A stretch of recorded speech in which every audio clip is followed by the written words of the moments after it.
송은재TV 시작합니다. 한동훈 법무부 장관을 한 달 가까이 자동차로 퇴근길을 미행해온 일당이 경찰의 조사를 받고 있습니다. 조선일보가 조금 전에 단독 보도한 것입니다. 경찰이 최근 1개월에 걸쳐서 한 달 동안 한동훈 장관 퇴근길을 자동차로 미행하고 한동훈 장관의 집, 아파트 주변을 맴돌고 이렇게 해서 한동훈 장관을 수행하던 법무부 공무원들이 눈치를 채고 경찰에 알려서 경찰이 조사를 하고 있습니다. 경찰은 지금 이 일당에 대해서 신원을 확인을 했고 아직 소환 조사는 하지 않고 있습니다.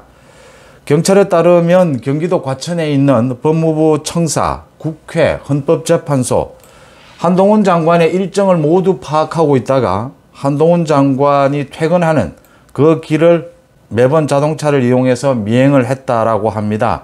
법무부 수행 직원의 신고로 경찰이 수사를 해왔는데 블랙박스, 자동차 블랙박스와 CCTV 증거를 거의 확보하고 있고 신원도 확인된 상태입니다. 곧 소환 조사를 할 것으로 보입니다.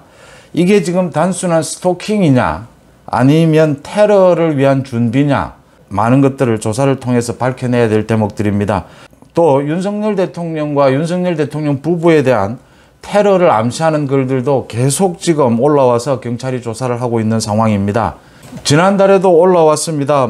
윤석열 대통령 부부를 목을 베어 참수하겠다라는 무시무시한 내용들, 또 일본의 아베 신조처럼 총 맞는다, 이런 내용들의 글들이 계속해서 올라오고 있습니다. 테러를 암시하는 글이죠. 이 부분에 대해서도 계속 경찰이 조사를 하고 있습니다.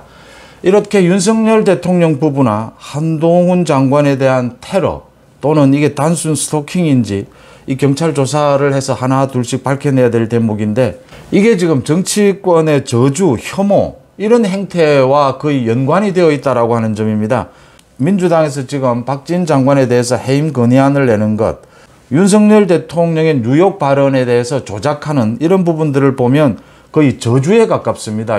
그러니까 윤석열 대통령의 이번 외국 순방에 대해서 미국도 아무런 문제가 없고 영국은 굉장히 찬사를 보내고 이런 상황인데, 어떻게 해서 민주당은 이렇게 윤석열 대통령, 윤석열 정부를 저주하고 있느냐, 이런 것들이 한동훈 장관의 퇴근길을 자동차를 이용해서 미행하는, 자동차는 이렇게 야간에 미행할 경우에는 굉장히 위험한 물건으로 간주될 수가 있습니다. 윤석열 대통령 부부에 대한 테러, 이런 글들이 계속 SNS에 올라오고 이런 부분들로 이어지고 있다라고 하는 점입니다. 윤석열 대통령과 한동훈 장관에 대한 테러 위험, 스토킹, 이런 부분들에 대해서 경찰이 꼼꼼하게 조사하고 있다라는 소식 전해드립니다. 송은재TV 마칩니다. 고맙습니다.